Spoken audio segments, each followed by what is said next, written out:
Derrick Rose throughout his career was one of the most beloved players in the NBA. I mean, from the moment he jumped into the league to the moment that he won the MVP, you will be hard pressed to find a player who got more love than Derrick Rose. But from the moment that he tore his ACL a year after he won the MVP, it just went downhill from there, to the point that he ended up even getting cut by the Utah Jazz. And man, everybody thought it was over until he rebuilt his career with the Timberwolves, went to the Pistons, and now he's on the Knicks, who have a shot of making the playoffs. But in this video, we're going to go over the rise and fall and just overall the career of Derrick Rose. But without further ado, make sure y'all drop a like on this video if you enjoy it, and subscribe to the channel if you are not, because I don't know what you're doing waiting all this time, and push that bell for post notifications. But without further ado, it's your boy David from NBA Knowledge, and let's talk about the rise and fall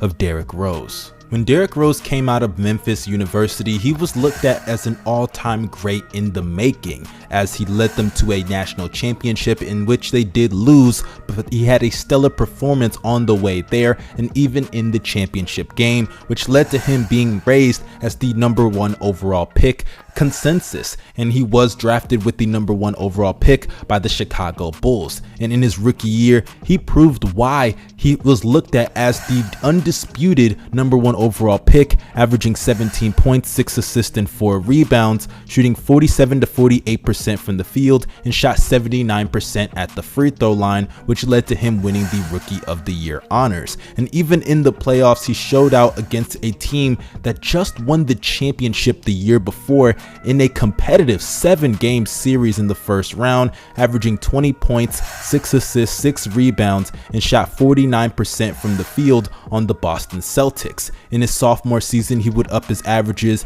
becoming a first-time All-Star, averaging 21, 6, and 4 on even better shooting from the field, and showed a little bit more progression in his three-point shot. But in his third year in the league, that's really when Derrick Rose took off, because in his second year, people had criticisms about his lack of a jump shot, his defense, and just overall how impactful can he be as your starting point guard. And coming into the league, Derrick Rose even went on record and said, "Why can't I be the MVP?" He said that before his MVP season in 2011, in which he led the Chicago Bulls to 62 wins and averaged 25 points flat, 8 assists, 4 rebounds, and shot 44 to 45% from the field, 33% from 3 on 5 attempts, which was a huge improvement from the other years in which he didn't even shoot 30% on less than 1 attempt per game. So yeah, you can see the dramatic improvement in his three-point shot, and he also had a career high in free throw percentage, shooting nearly 86% at the free throw line, and compared to his other years, that was a 10% increase from his sophomore season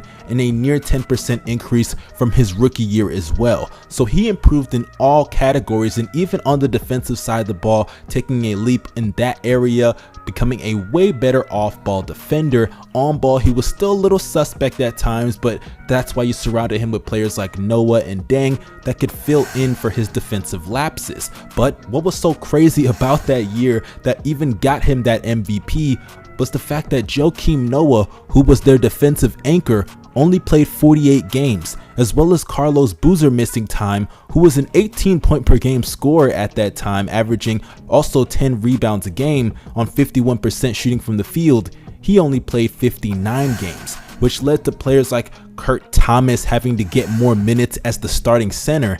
And yeah, Kurt Thomas was not that good. So when people go out there and say that D Rose stole the MVP from LeBron James, they're kidding themselves. When you look at the roster Derrick Rose had compared to the roster that LeBron James had, it's very obvious that Derrick Rose deserved that MVP, especially when you factor in team success, which is usually the #1 factor for the MVP in the first place.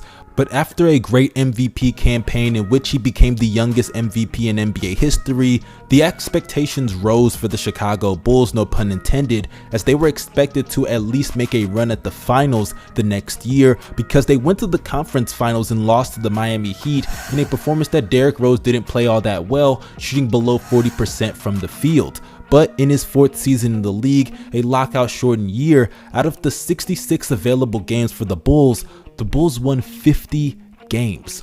They were on pace for over 60 wins yet again, in a year that Derrick Rose didn't even play the whole season. Derrick Rose only played 39 games out of that entire 66 game span. So that means they missed Derrick Rose for almost half of that span, and they were still able to win games. And it's because of their defensive efforts. Players like Joakim Noah stepping up, Carlos Boozer stepping up, Luol Deng also stepping up, averaging 15 points per game. All their players had to use all of their abilities to carry the load while Derrick Rose was out. And in that playoff series in the first round against the Philadelphia 76ers, tragedy struck as Derrick Rose would tear his ACL off of a hop step that he did a million times before, but he just landed awkwardly, and that was the beginning of the end of Derrick Rose's superstardom in the NBA. Because as he would miss the entire year, the next following season, every single week it felt like people were saying Derrick Rose is going to return this week. He's going to come back in the playoffs, this series. No, he never came back, and then he came back the following year. And in the following year, he didn't even play all that great in the games that he played before he tore his meniscus. He only played 10 games, and in those games, he shot 35% from the field. And unfortunately, like I said, it all resulted in a meniscus tear in which he would miss the rest of the season. But then he would return in the 2015 year, had a solid year, I guess, averaging 18-5. He did that on relatively inefficient numbers, but he was coming off of a meniscus tear, and he did struggle with injuries even in that season. He would go on to have some relatively decent years in Chicago, but eventually they traded him to the New York Knicks, and man, I remembered when that happened. It was a huge deal at that time, and a lot of people were complaining, but people don't understand that ever since Derrick Rose tore his ACL, he was just not available. And how can you have a starting point guard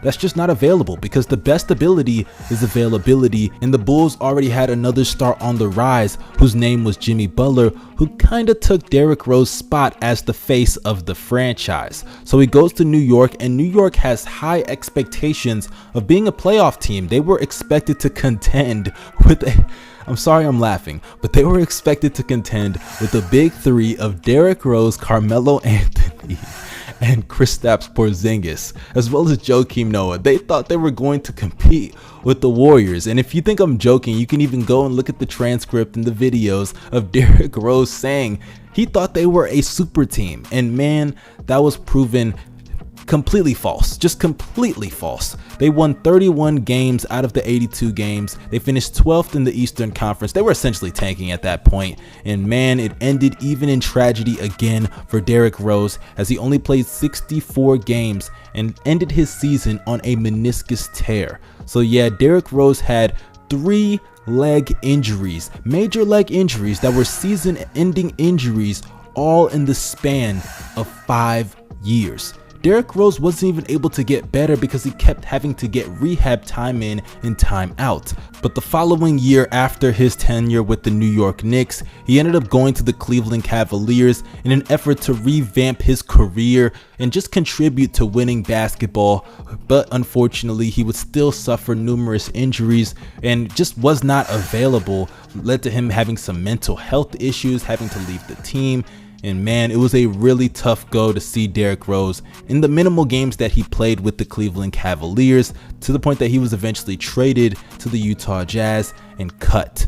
And at that time, everybody in the NBA world was like, wow, it looks like it's the end for Derrick Rose, until a former face showed his face, no pun intended, again in Derrick Rose's life, and his name was Tom Thibodeau. The coach of the Minnesota Timberwolves gave him a lifeline, as Derrick Rose used it, balled out in the playoffs against the Houston Rockets, averaged 14 points and shot 70% from the three-point line, which led to him getting another contract with the Minnesota Timberwolves, in which he contended for 6th Man of the Year, averaging 18 points and 4 assists off the bench. And what really sparked his run as the 6th Man of the Year candidate that he would go on to be that season was him having a 50-point game against the Utah Jazz, in which it was one of the most heartfelt performances and post-game interviews that I've ever seen, man. This guy was so emotional, and for good reason, because it really showed you what Derrick Rose could have been in that game.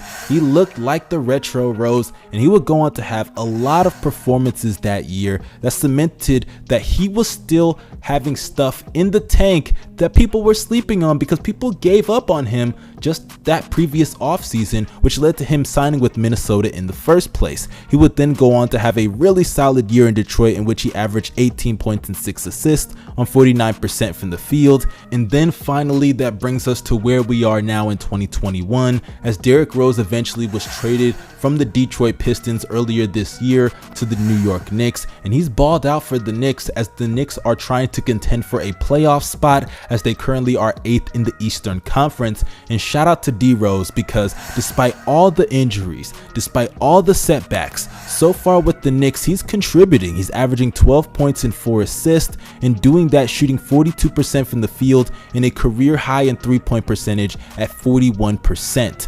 So despite all the setbacks, despite all the failures, this is a guy that persevered time in and time out, and he's doing so on a team that actually has a chance to make the playoffs. So when it comes to Derrick Rose's story, it's definitely a very sad one, but it still is a very positive one, considering that he's still playing in the league, he's still contributing, he's still making his millions, and Derrick Rose also has still got that Adidas deal, so he secured the bag, if you know what I'm saying, and his legacy will always be great to me. I am a Chicago Bulls fan, but I am also a Derrick Rose fan, because he's the one that got me to appreciate the Bulls the way that I did, to the point that I became a fan that I am today of that team.